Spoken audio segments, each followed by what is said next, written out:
Hello বন্ধুরা, কেমন আছো সবাই? তো এখন এই যে দেখো বিকালবেলাতে ইচ্ছে হলো আজকে অনেক দিন পর বেশ রিলস ভিডিও বানানোর ইচ্ছে হলো। বাড়ি থেকে আসার পর কিন্তু একবারও রিলস ভিডিও সেজে গুজে বানানো হয়নি। তো আজকে ভাবলাম যে চলো আজকে রিলস ভিডিও বানাবো।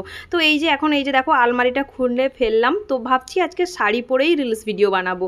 তো এই যে দেখো এটা হচ্ছে আমার আলমারির অবস্থা দেখো পুরো কিন্তু খারাপ, দেখতে পাচ্ছ। মানে সমস্ত কাপড় জামাগুলো কিন্তু অগোছালোভাবে হয়ে আছে।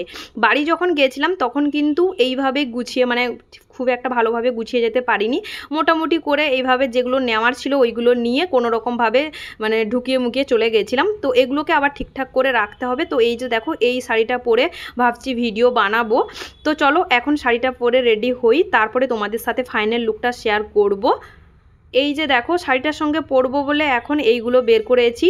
এই যে তোমাদের দাদাভাই যে আমাকে চোকারটা এনে দিয়েছিল ওই চোকারটা করেছি, অ্যানিভার্সারিতে যে চোকারটা আমাকে তোমাদের দাদাভাই গিফট করেছে। আর এই যে হোয়াইট টোনের এক পাউডারটা বের করেছি।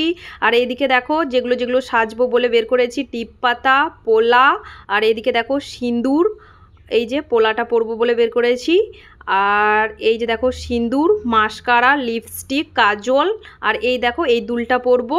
আর এইদিকে দেখো মঙ্গলসূত্রটা বের করেছি, আর ল্যাকমি সিসি ক্রিম, এই সব দিয়ে আর কি। তো চলো, আর এই যে শাড়িটা দেখতে পাচ্ছ এখন তোমাদের আমি দেখাচ্ছি। এই শাড়িটা কিন্তু আমাকে আমার মামার ঘরে দিয়েছিল, আমার মামার ঘরে।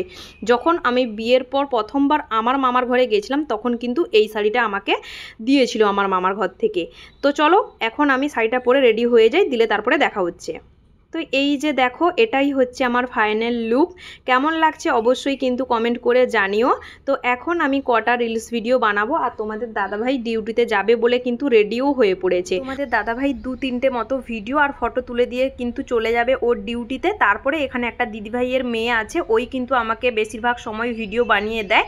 তো চলো এখন কটা ফটো আর ভিডিও বানিয়ে নিই তাড়াতাড়ি করে।